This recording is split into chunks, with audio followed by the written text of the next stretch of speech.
माननीय श्री चंद्रशेखर बावनकुले जी, भारतीय जनता पार्टी के जिला के अध्यक्ष और राज्यसभा के माननीय सांसद डॉक्टर अनिल बॉडी जी, इस क्षेत्र में जिन्होंने अपने जुझारू तेवर से हिंदुत्व जागरण के कार्य को एक नई दिशा दी, पूर्व सांसद श्रीमती नवनीत राणा जी, भारतीय जनता पार्टी के लोकप्रिय उम्मीदवार अचलपुर श्री प्रवीण जी ताड़े,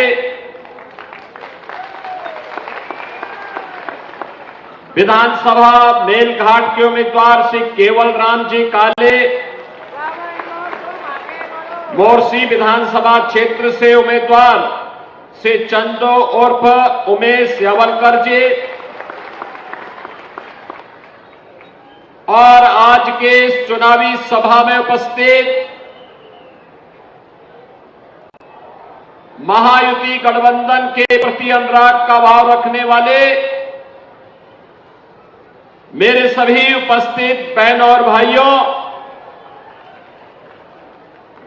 जगत जननी मां भगवती अंबा देवी और आनंदेश्वर महादेव की इस कृपा भूमि को कोटि कोटि नमन करते हुए आप सबका मैं हृदय से अभिनंदन करता हूं, स्वागत करता हूं।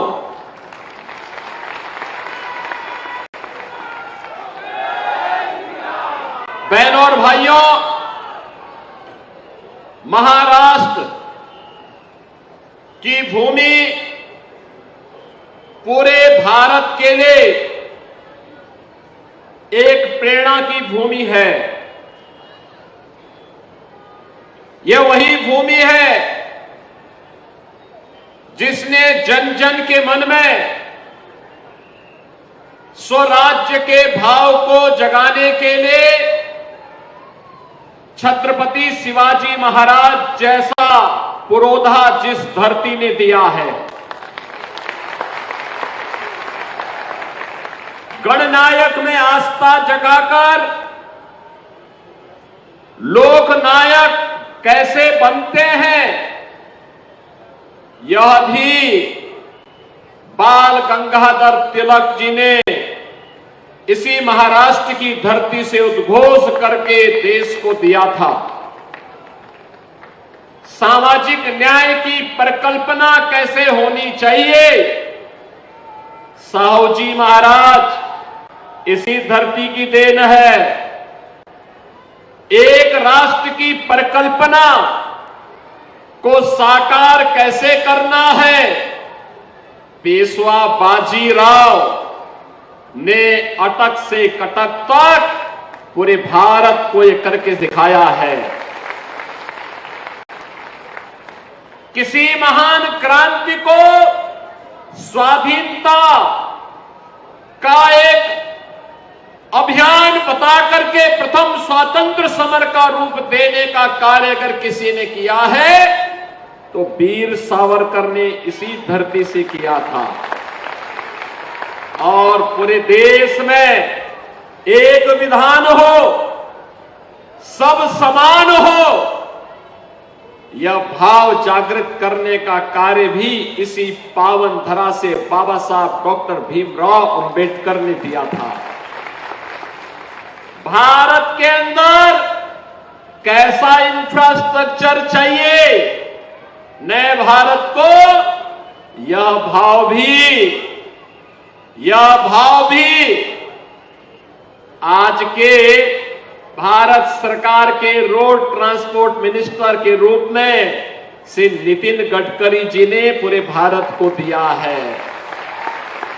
और हिंदू संगठन का कार्य कैसे होना चाहिए, इसी महाराष्ट्र की धरती में, नागपुर की धरती ने राष्ट्रीय स्वयंसेवक संघ जैसा दुनिया का सबसे बड़ा सामाजिक संगठन भी दिया है। और इसीलिए महाराष्ट्र भारत की प्रेरणा स्थली है और इसलिए इस धरती को कोटि कोटि नमन करते हुए मैं आप सबका हृदय से अभिनंदन करता हूं। बहनों और भाइयों, विधानसभा के चुनाव चल रहे हैं। महाराष्ट्र और झारखंड के अंदर वर्तमान में चुनाव चल रहे हैं। हरियाणा के चुनाव संपन्न हो गए हैं। हरियाणा के बारे में लोग क्या बोलते थे? कहते थे कि कांग्रेस के नेतृत्व का इंडी गठबंधन जीत जाएगा। परिणाम आए तो भारतीय जनता पार्टी 2/3 बहुमत से विजयी बनकर के वहां सरकार बना चुकी है। महाराष्ट्र के बारे में और झारखंड के बारे में आज सभी लोग अब कहने लग गए हैं कि यहां पर भारतीय जनता पार्टी नेतृत्व की महायुति गठबंधन की सरकार बनेगी और पूर्ण बहुमत के साथ, भारी बहुमत के साथ बनेगी, क्योंकि जनता जनार्दन ने लोकसभा चुनाव में जो कहीं भी खामी रह गई थी उसको सुधारने का संकल्प ले लिया है। जिसने भी अमरावती के लोकसभा चुनाव के परिणाम को देखा और उसके बाद घटित घटनाओं को अपनी आंखों से देखा है, महसूस किया है, वह सपने में भी फिर से उस प्रकार की गलती नहीं करेगा। सपने में भी उस प्रकार की गलती नहीं करेगा। बहनों और भाइयों, ये दो बड़े गठबंधन के बीच में ये चुनावी समर है।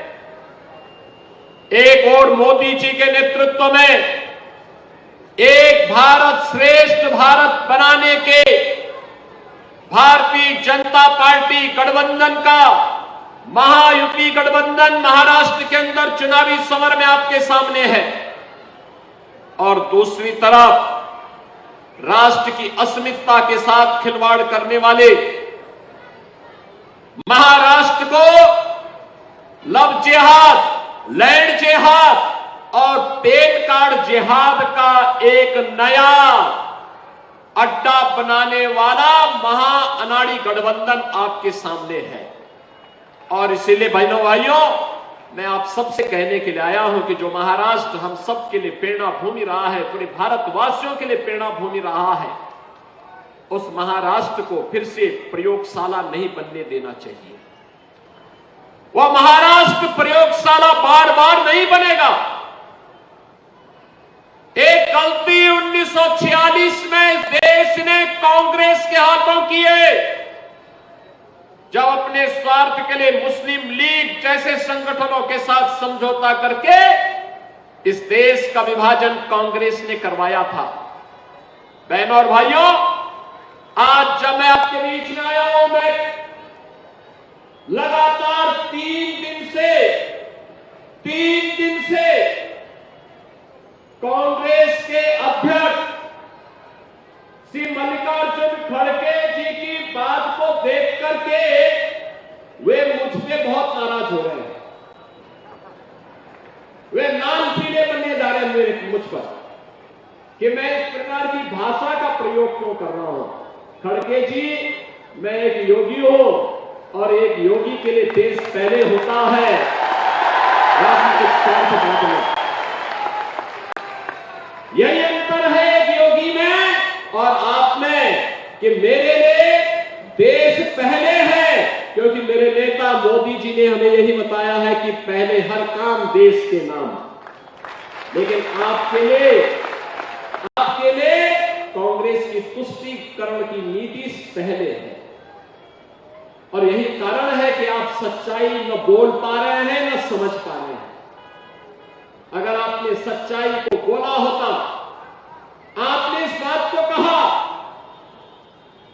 कि आपके परिवार के साथ आजादी के तत्काल बाद घटना घटित हुई थी और सचमुच घटना घटित हुई थी, और यह भी सच है कि खड़गे जी का गांव बारावती यह हैदराबाद के निजाम के अधीन आने वाला एक गांव था। याद करिए,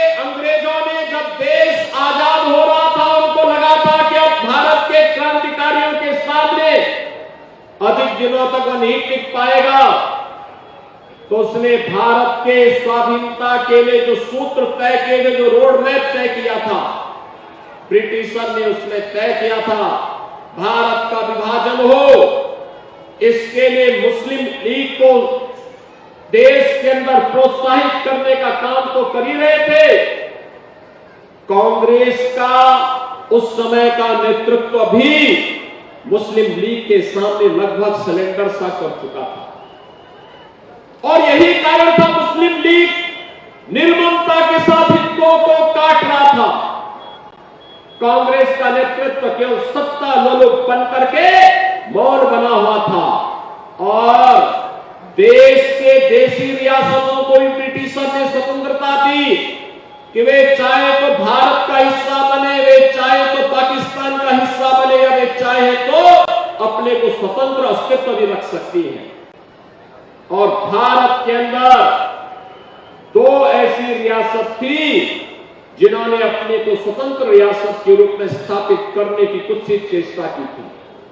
एक था जूनागढ़ का नवाब, और दूसरा था हैदराबाद का निजाम। बहनों और भाइयों, जब निजाम को लगा, हैदराबाद के निजाम को लगा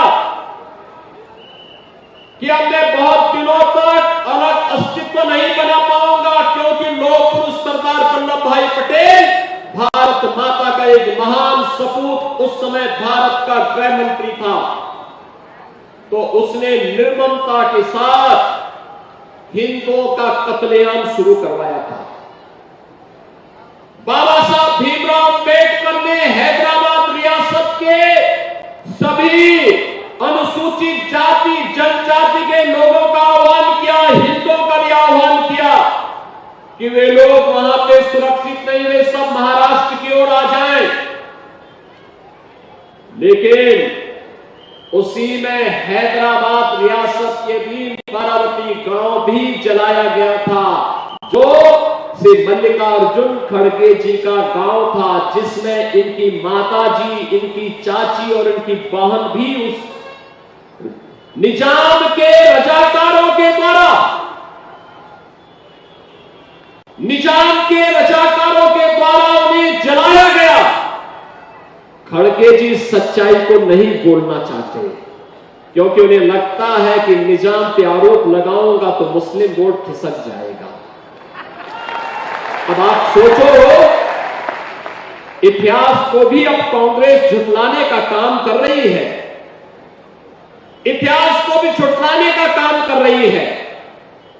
जिस निजाम के रजाकारों ने निर्ममता के साथ हिंदुओं का कत्लेआम किया था हैदराबाद के अंदर, हैदराबाद रियासत के अंदर गांव के गांव चलाए गए थे, उस सच्चाई को खड़गे जी आज स्वीकार नहीं करना चाहते।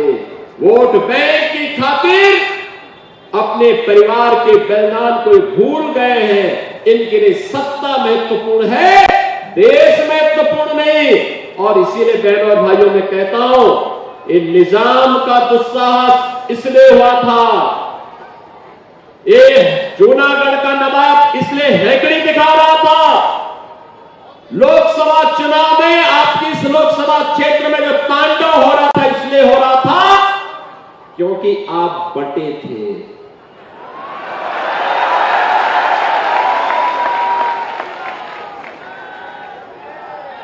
यह देश इसलिए बटा था क्योंकि आप बटे थे।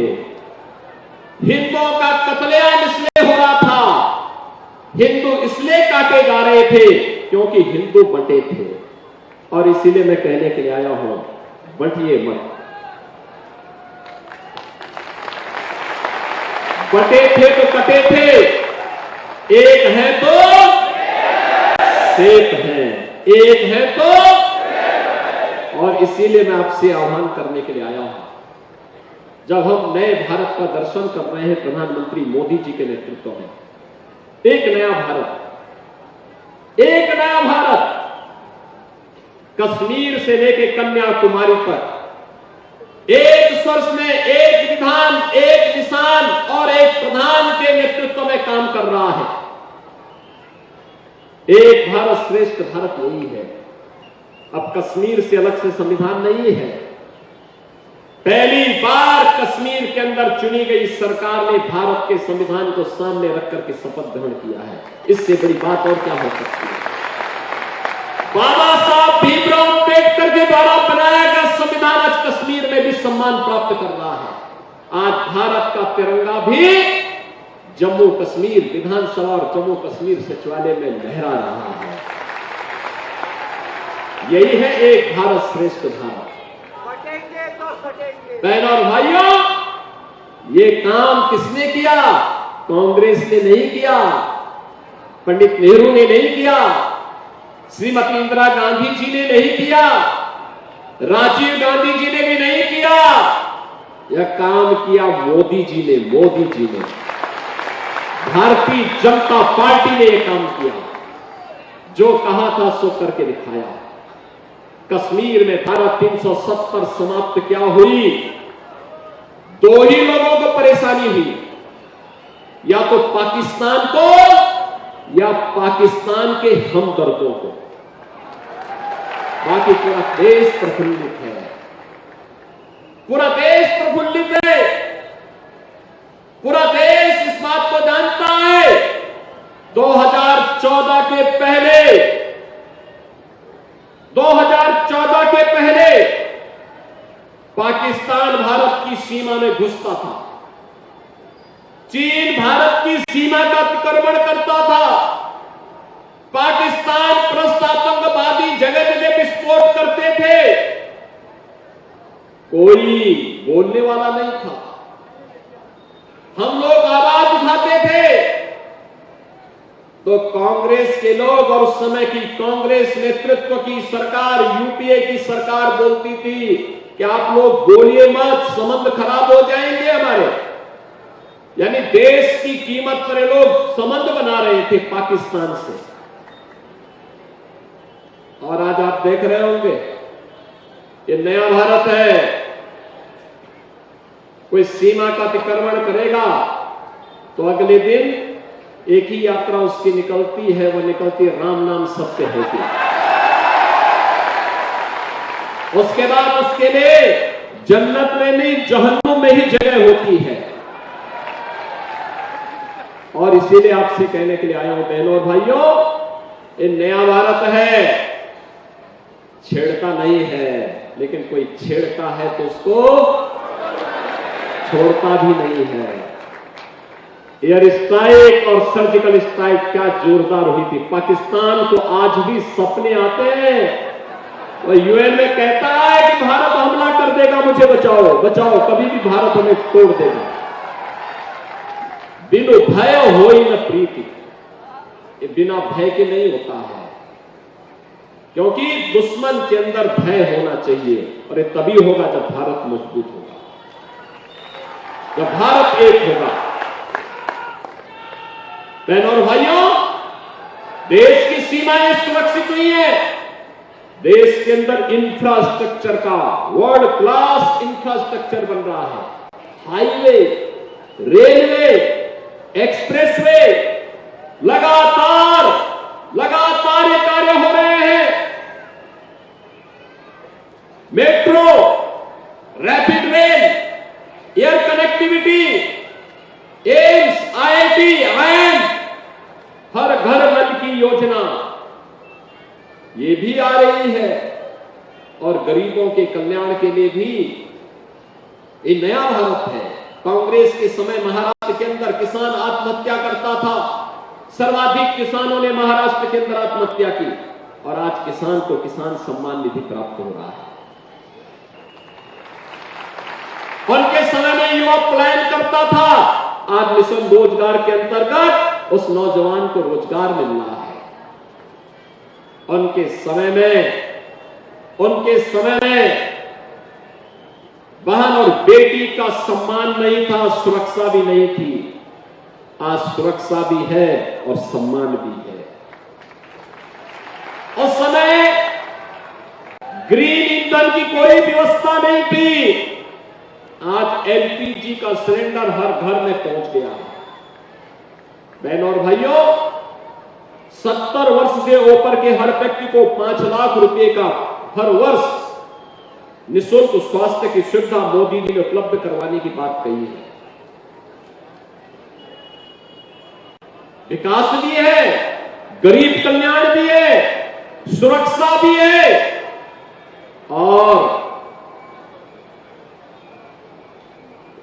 कैसे अपनी विरासत को हम सुरक्षित रखते हैं, विरासत और विकास का अद्भुत संगम कैसे होना है, उसका सबसे बड़ा उदाहरण है अयोध्या में भगवान राम का भव्य मंदिर का निर्माण। बहनों भाइयों, मैं जब अयोध्या की बात करता तो फिर मैं वही आता हूं। अयोध्या में 500 वर्षों तक हमें अपमान क्यों झेलना पड़ा था? अयोध्या में राम मंदिर के नाम पर यह अपमान हिंदुओं को क्यों झेलना पड़ा था? इसलिए क्योंकि हम बटे थे, हम बटे थे और इसीलिए कटे थे, इसीलिए अपमान सहना पड़ा था। और आज जब एक भारत श्रेष्ठ भारत बन रहा है, याद करिए 1947 में देश आजाद हुआ, 2014 में मोदी जी प्रधानमंत्री बने, 2017 में मैं उत्तर प्रदेश का मुख्यमंत्री मुझे बनाया गया और 2019 में समस्या का समाधान हो गया। 500 वर्षों का समाधान कांग्रेस समाधान नहीं चाहती थी। कांग्रेस कहती थी कि राम तो हुए ही नहीं। कांग्रेसी कहते थे कि कृष्ण हुए ही नहीं। जैसे कि राम और कृष्ण नहीं हुए, केवल एक कांग्रेसी ही पैदा हुए हैं, बाकी और कोई पैदा ही नहीं हुआ है। ये देश के इतिहास को अपमानित करने का प्रयास है और जो लोग देश के इतिहास को अपमानित करने का कुत्सित प्रयास कर रहे हैं, इनको सबक सिखाने का यह अच्छा मौका है। और इसीलिए मैं आप सबसे कहने के लिए आया हूं, बहनों और भाइयों, अयोध्या में राम मंदिर का निर्माण हो रहा है। काशी में काशी विश्वनाथ धाम क्या भव्य स्वरूप ले चुका है। पहले काशी में मात्र 15 से 20 श्रद्धालु मात्र वहां दर्शन कर पाते थे एक साथ, और आज मोदी जी के नेतृत्व में जो कार्य हुआ है, 50,000 श्रद्धालु एक साथ एक समय दर्शन कर सकता है। 50,000। जहां 50 लोग इकट्ठा नहीं हो पाते थे, आज 50,000 लोग एक साथ दर्शन कर सकते हैं। ये नया भारत है बहनों और भाइयों। ये नया भारत सबका साथ और सबके विकास के भाव से तो काम करता ही है, सबकी सुरक्षा और सबकी समृद्धि की गारंटी भी देता है। और इसीलिए मैं आज आपके पास आया हूं आपसे कहने के लिए कि लोकसभा चुनाव की गलती नहीं होनी है। सहमत है ना? सहमत है ना? फिर से यहां पे याद रखना, जब भी बटेंगे तो गणपति पूजा पे हमला होगा। जब भी बटेंगे लव जिहाद और लैंड जिहाद के नाम पर यहां की जमीनों पर भी कब्जा होगा, बेटी की सुरक्षा भी खतरे में पड़ेगी। जब भी बटे होंगे तो ये गुंडे कालनेमी बन करके अलग अलग रूपों में जाकर के गुमराह करने का प्रयास करेंगे। जो भी होना है आर पार होना है।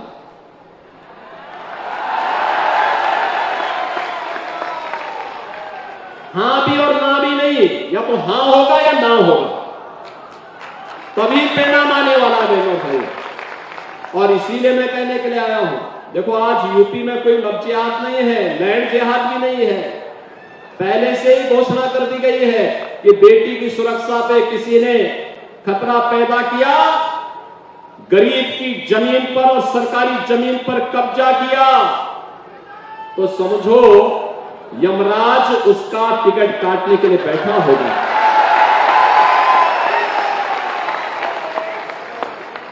वहां बड़े दुर्दांत माफिया थे पहले यूपी में, बड़े बड़े दुर्दांत माफिया थे। पिछली सरकारें उन्हें प्रश्रय देती थी। एक दुर्दांत माफिया को तो कांग्रेस ने कई महीनों तक अपनी एक राज्य सरकार के अधीन उसको सुरक्षा कवच पहना के रखा। सुप्रीम कोर्ट तक हम लोग लड़ाई लड़े और आज ये सब जहन्नुम की यात्रा में जा चुके हैं। राम नाम सत्य है, हो गया सत्य। और इसीलिए बहनों और भाइयों मैं आपसे कहने के लिए आया हूं, आप मुझे बताओ, अयोध्या में रामलला विराजमान होने के बाद यहां अचलपुर से कितने लोग अयोध्या धाम दर्शन करने के लिए गए हैं? अभी कम लोग गए हैं। और मैं यहां पर प्रवीण तावड़े जी से और नवनीत राणा जी से कहूंगा, अयोध्या धाम का दर्शन कराने के लिए लेके आइए इन लोगों को। चुनाव के बाद लेकर के आइए, वहां की व्यवस्था हम देख लेंगे, वहां चिंता की बात नहीं। बहनों भाइयों, आप भी देखेंगे तो आपका मन खुश हो जाएगा। नए भारत का नया अयोध्या, नई अयोध्या, 500 वर्षों के बाद जिस अयोध्या के लिए कभी खून बहाना पड़ता था, जो अयोध्या देश और दुनिया की सुंदरतम नगरी के रूप में पूरी दुनिया को आकर्षित कर रही है। आप भी देखेंगे, नई अयोध्या के दर्शन करेंगे, आपका मन भी प्रफुल्लित होगा कि हमारे प्रभु राम कितनी भव्य अयोध्या में आज रह रहे हैं। और इसलिए बहनों और भाइयों, मेरी आप सबसे विनती है, महाराष्ट्र के अंदर विधानसभा के इस चुनाव में आर पार का फैसला लेना है। और आर पार के फैसले में भारतीय जनता पार्टी का महायुति गठबंधन भारी बहुमत से विजयी बने, डबल इंजन की सरकार महाराष्ट्र के अंदर आए। इसके लिए अचलपुर से श्री प्रवीण तावड़े जी को, मेलघाट से केवल राम काले जी को और मोर्शी से श्री उमेश यावलकर जी को भारी बहुमत से विजयी बना करके इन्हें बना के भेजना। सभी लोग अपना आशीर्वाद देंगे? सभी लोग सहमत हैं? सभी लोग सहमत हैं? इधर सड़क के पार, उधर उस सड़क के पार, इधर सभी लोग सहमत हैं? दोनों हाथ ला करके फिर मेरे साथ बोलेंगे, जहां तक मेरी आवाज जा रही है, दोनों हाथ ला करके बोलेंगे, भारत माता की, भारत माता की, भारत माता की, छत्रपति शिवाजी महाराज की, छत्रपति शिवाजी महाराज की जय श्री राम, जय जय श्री राम।